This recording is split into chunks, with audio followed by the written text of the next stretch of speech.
Often we happily spend money on maintaining our vehicles and homes, but are more reluctant to do so with our own bodies.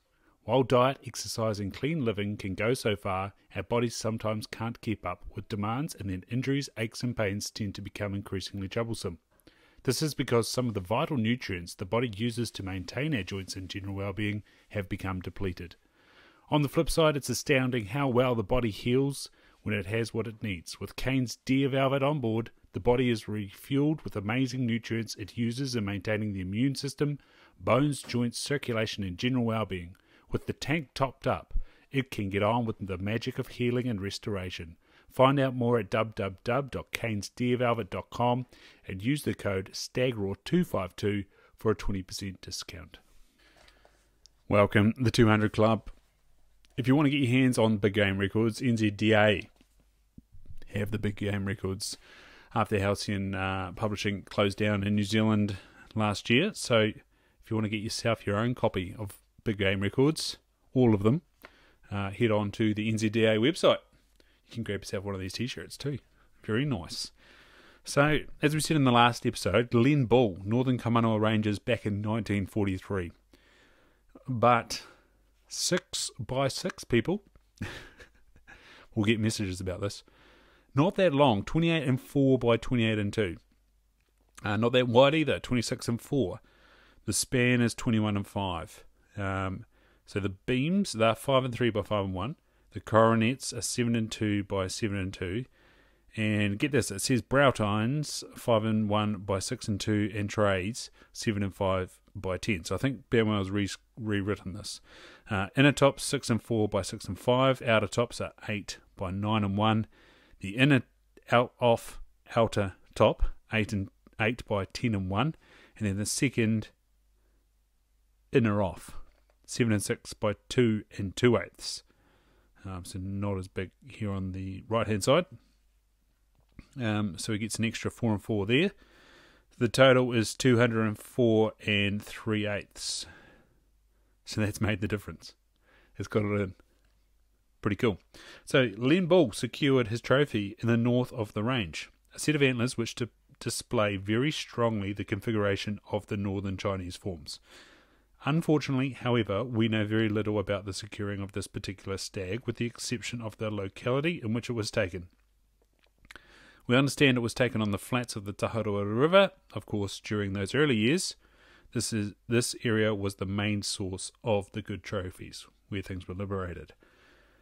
When the stag was shot, it was measured for its Douglas score soon afterwards, and attributed with having produced bay tines. There was a remark made on the score sheet about this feature, noting it to be an unusual feature of Sika trophies. Of course, bay tines are, in almost all cases, missing from the traditional antler conformation of Asiatic forms of deer. Rusa, Chital, Samba, list goes on. What were then identified as bay tines are, in the opinion of the writer, a little too far up the main beam to be considered as such, but, on the other hand, perhaps carried a little lower than is usual for tray tines.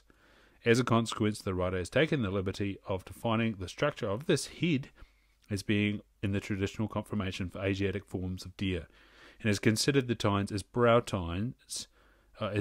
tray, and with the original measurer interpreted as tray tines as being the normal outer top, thus carrying 4 top tines with double inners off, erupting off the traditional inner tines.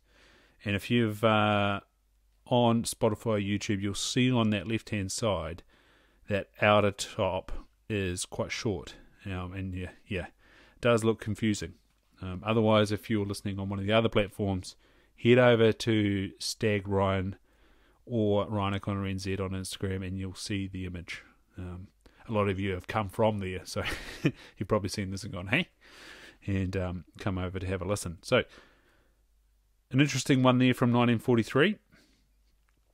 Just as well, it had that extra stuff on the inside, giving it enough to get into the 200 Club, and a worthy mention, because it's very interesting. And next one is Philip W. Wallace, and I think he's in the photo, or maybe not, maybe it's his son, because it's from 1957.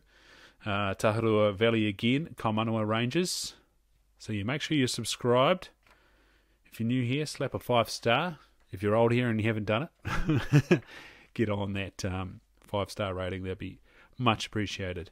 And we'll catch you there on the next 200 Club. This episode of the Big Game Records, it's number 1, the Sika, Volume 1, New Zealand Big Game Records series, written and compiled for the New Zealand Deerstalkers Association Incorporated, written by D.Bruce Banwell. Published by Halcyon Press, a division of Halcyon Publishing Limited, PO Box 360, Auckland, New Zealand. The copyright is 1999 D.B. Banwell, updated edition 2009, first published 1999, all rights reserved.